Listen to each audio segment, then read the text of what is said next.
নমস্কার, চারুশ্রীর পক্ষ থেকে সমস্ত আমাদের দর্শক এবং যারা শ্রোতা বন্ধু আছেন তাদের অনেক শুভকামনা, শুভেচ্ছা জানাচ্ছি।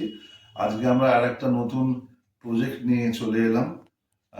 প্রজেক্টটা হচ্ছে যে আমরা যে 10টা ঠাট আমরা জানি, উত্তর ভারতীয় সঙ্গীতে আমরা সবাই মোটামুটি পরিচিত। তো সেটা তো আছেই, তার উপরে আমরা আরো বেশ কিছু ঠাট এই পর্বে আমরা করতে করতে অভ্যাস করতে করতে যাব, শিখতে শিখতে যাব। টোটাল 32টা ঠাটকে আমরা কভার করব এবং এর জন্য আমাকে সহযোগিতা করবে যারা, তাদের সঙ্গে একটু পরিচয় করিয়ে দিই। আমার বাদিকে আছে পরপর ইন্দ্রাক্ষী আছে, অভিষিক্তা আছে এবং সিঞ্জিনী আছে। তো আমি এই যে প্রথম পর্বে যে 6টা ঠাটের কথা বলবো, এই ঠাটগুলোকে ওদের আমি বলবো করতে একটা একটা করে, এবং ওরা ওই ঠাটগুলোর উপরে একটা করে ছোট পাল্টা সংযুক্ত করেছে, ওগুলো করে সেই পাল্টাটাও গাইবে। তা চলুন আর কথা না বাড়িয়ে আমরা একটা একটা করে নতুন নতুন ঠাট আমরা একটু জেনে ফেলি। সিঞ্জিনী, আমরা ঠাট বিলাবার সঙ্গে একটু তোমার কাছে।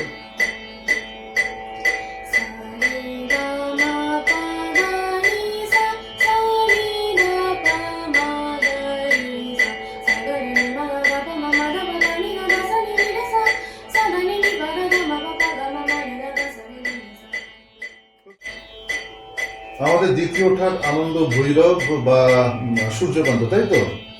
তো এটার মধ্যে বৈশিষ্ট্য আছে, এই রেটা মনে হয় কমল, আর বাকি সব শুদ্ধ পর্দা। অভিষিক্তা, তুমি আমাদের এই ঠাটটা একটু গিয়ে শোনাও এবং তার সঙ্গে একটা পাল্টা অবশ্যই।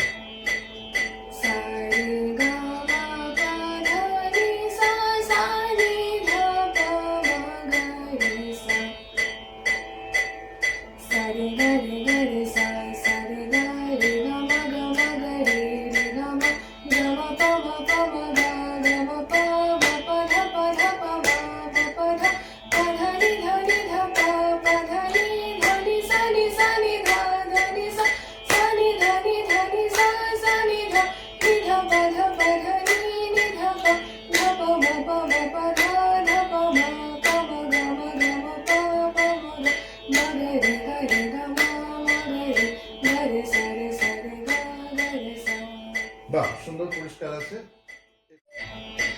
এবার আমরা 3 নম্বর ঠাটে চলে যাব। ঠাটটার নাম হচ্ছে গৌরী মনোহারী। গৌরী মনোহারীতে কি কোমল আছে, এটা কি কোমল গা, আর বাকি সব সব শুদ্ধ। তাহলে আমরা একটু শুনে নিয়ে পরিচয়টা এবং তার সঙ্গে একটা পাল্টা শুনবো। চলো।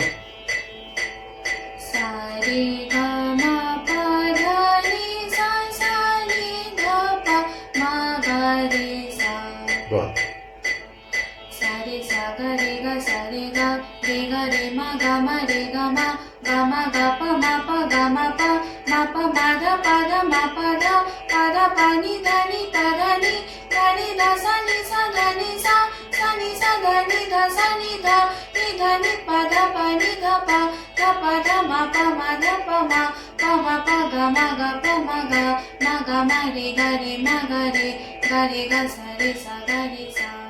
বাহ, সুন্দর হলো।